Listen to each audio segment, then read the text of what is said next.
اعوذ باللہ من الشیطان الرجیم بسم اللہ الرحمن الرحیم۔ عزیز طالبات، آپ جانتی ہیں کہ ہم نے لغت القرآن الجزء الثانی میں حصۃ قواعد النحو کے الدرس الثانی میں الکلمہ والکلام المفرد والمرکب کے بارے میں پڑھا تھا۔ آپ کو پتہ ہے کہ لفظ کی دو قسمیں ہوتی ہیں، مہمل اور مستعمل۔ پھر مستعمل دو طریقے کا ہوتا ہے، مفرد اور مرکب، اور مرکب پھر دو طرح کا ہوتا ہے، مرکب تام اور مرکب ناقص۔ اور مرکب تام کو کلام اور جملہ بھی کہتے ہیں۔ آج کے سبق میں ہم کلمے کی قسمیں پڑھیں گے۔ الدرس الثالث صفحہ نمبر 78، اسم، فعل اور حرف۔ تو عزیز طالبات، کلمے کی کل 3 قسمیں ہیں، اسم، فعل، حرف۔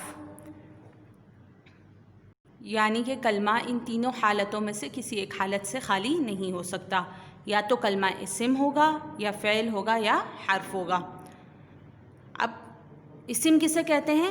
اسم کے معنی ہیں نام۔ اب نام میں آپ دیکھ سکتے ہیں کہ انسان کا نام بھی ہو سکتا ہے، جانور کا نام بھی ہو سکتا ہے، جگہ کا نام بھی ہو سکتا ہے، کسی چیز کا نام بھی ہو سکتا ہے۔ اور اسی طرح فعل کی جو حرکات بتائی جاتی ہیں، جیسے کھانا، پینا، بیٹھنا، یہ سب بھی اسم ہوتے ہیں۔ اسم کی سب سے بڑی علامت کیا ہے کہ اس میں کوئی زمانہ نہیں پایا جاتا۔ زمانے 3 ہوتے ہیں، آپ نے اردو میں بھی پڑھے، ماضی وہ جو گزر چکا ہو، حال جو ابھی چل رہا ہے، اور مستقبل جو آئندہ آنے والا ہے۔ اب میں کہتی ہوں کھانا، اس میں نہیں سمجھ میں آ رہا کہ بات حال کی ہے، ماضی کی ہے، مستقبل کی ہے، تو کھانا جو ہے وہ کیا ہو جائے گا؟ اسم، اس لیے کہ اس میں کوئی زمانہ نہیں پایا جاتا۔ تو اسم کی تعریف کیا ہوگی؟ اسم وہ کلمہ ہے جو اکیلا اپنے معنی دیتا ہے۔ اب آپ سے کسی کا نام بتا دیا جائے تو آپ کو سمجھ میں آ جاتا ہے یہ کون ہے۔ اسی طرح کوئی بھی لفظ اسم کا ہے، ہم کہتے ہیں درخت، آپ کو سمجھ میں آ جائے گا۔ تو اسم جو ہے نا اکیلے اپنے معنی دیتا ہے، یہ معنی دینے میں کسی کا محتاج نہیں ہوتا، مگر اس میں کوئی زمانہ نہیں پایا جاتا۔ اور فعل وہ کلمہ ہے جو اپنے اکیلے معنی تو دیتا ہے، مگر اس میں تینوں زمانے میں سے کوئی زمانہ پایا جاتا ہے۔ جیسے میں کہتی ہوں میں نے کھانا کھایا، یا میں کھانا کھا چکی ہوں، تو اس سے یہ سمجھ میں آ رہا ہے کہ کھانا جو ہے نا وہ ایک فعل ہے جو میں نے ماضی میں کیا ہے۔ اسی طرح میں کہتی ہوں میں کھانا کھا رہی ہوں، تو یعنی کہ میں یہ کھانا جو فعل ہے یہ کب انجام دے رہی ہوں؟ حال میں۔ اسی طرح میں کہتی ہوں میں کھانا کھاؤں گی، تو یہ کھاؤں گی یعنی کہ میں مستقبل میں یہ فعل سر انجام دوں گی۔ تو یہ فعل ہونے کی علامت کیا ہے کہ اس میں کوئی نہ کوئی زمانہ پایا جاتا ہے۔ اسی طرح میں کہتی ہوں کہ میں بیٹھتی ہوں، یا میں بیٹھ رہی ہوں، تو یہ حال کی بات ہو گئی۔ اسی طرح میں کہتی ہوں میں بیٹھی تھی، یہ ماضی کی بات ہو گئی۔ میں کہتی ہوں میں بیٹھوں گی، یہ مستقبل کی بات ہو گئی، تو یہ کیا ہو جائے گا؟ فعل۔ اب آپ دیکھیں ان تعریفات سے سمجھ میں آ رہا ہے کہ اسم اور فعل میں ایک فرق ہے۔ وہ کیا ہے کہ اسم میں کوئی زمانہ نہیں پایا جاتا، جبکہ فعل میں زمانے کا پایا جانا ضروری ہے۔ اب میں کہتی ہوں بیٹھنا جو ہے اسم ہوگا، فعل نہیں ہوگا، اس لیے کہ اس میں کوئی زمانہ نہیں پایا جا رہا۔ اور میں کہتی ہوں میں بیٹھی تھی، یہ کیا ہوگا؟ فعل، اس لیے کہ اس میں ماضی میں بیٹھنے کے بارے میں بتایا جا رہا ہے۔ تو اسم اور فعل میں کیا فرق ہو گیا؟ اسم میں زمانہ پایا جاتا ہے، جبکہ فعل میں زمانہ نہیں پایا جاتا۔ آئیں ہم اسم اور فعل کے بارے میں کتاب میں پڑھتے ہیں۔ کلمے کی 3 قسمیں ہیں، اسم، فعل اور حرف۔ اردو اور عربی زبان میں جتنے بھی کلمات ہوتے ہیں، ان میں سے کوئی کلمہ بھی 3 حالتوں سے خالی نہیں ہو سکتا، یعنی وہ یا تو اسم ہوگا، یا فعل ہوگا، یا حرف۔ اس اعتبار سے کلمے کی 3 قسمیں ہوئیں، اسم، فعل اور حرف۔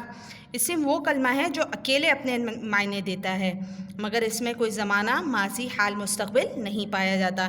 اسم کے معنی ہیں نام، لہٰذا انسانوں، یہ انسانوں، جانوروں اور دیگر اشیاء کے ناموں کے طور پر استعمال ہوتا ہے، مثلاً حامد، خالد، ڈاکٹر، بڑھئی۔ اب ڈاکٹر اور بڑھئی یہ بھی اسم ہے۔ اونٹ، گھوڑا، بکرا، ہاتھی، دن، رات، زمین، آسمان، سورج، چاند، یہ سب اسم ہیں۔ اسی طرح اسم ان الفاظ کو بھی کہا جاتا ہے جن کے ذریعے افعال اور حرکات کو بیان کیا جاتا ہو، بشرط یہ ہے کہ ان میں تینوں زمانوں میں سے کوئی زمانہ نہ پایا جائے، مثلاً اٹھنا، بیٹھنا، چلنا، پھرنا، سونا، جاگنا، بیماری، علاج، صحت، شفا وغیرہ۔ اسم کو انگریزی میں کیا کہتے ہیں؟ ناؤن۔ اب آپ دیکھیے، اٹھنا، بیٹھنا، اس میں کوئی زمانہ نہیں ہے۔ اگر میں یہ کہہ دوں میں اٹھی تھی یا میں اٹھوں گی تو اس میں زمانہ پایا جائے گا، تو یہ فعل بن جائے گا۔ فعل وہ کلمہ ہے جو اکیلا اپنے معنی دیتا ہو اور ان میں تینوں زمانوں میں سے کوئی ایک زمانہ بھی پایا جاتا ہو، مثلاً اس نے کھایا۔ اب یہ بتایا جا رہا ہے کہ اس نے ماضی میں کھانا کھایا۔ اگر میں صرف کھانا کہتی تو یہ کیا ہو جاتا؟ اسم ہو جاتا۔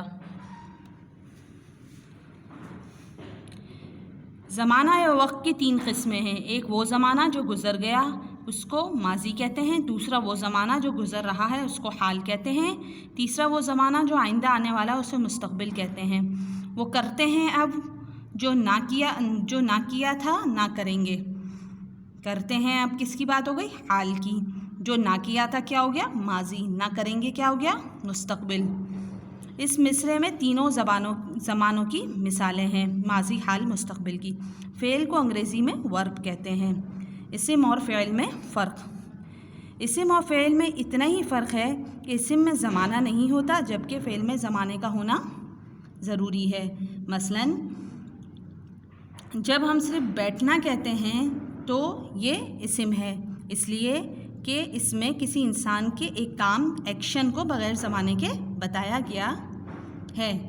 لیکن جب ہم یہ کہتے ہیں بیٹھا یا بیٹھتا ہے یا بیٹھے گا تو یہ فعل ہے، اس لیے کہ ان میں انسان کے کسی کام کو تینوں زمانوں میں سے کسی ایک زمانے کے ساتھ بتلایا گیا ہے۔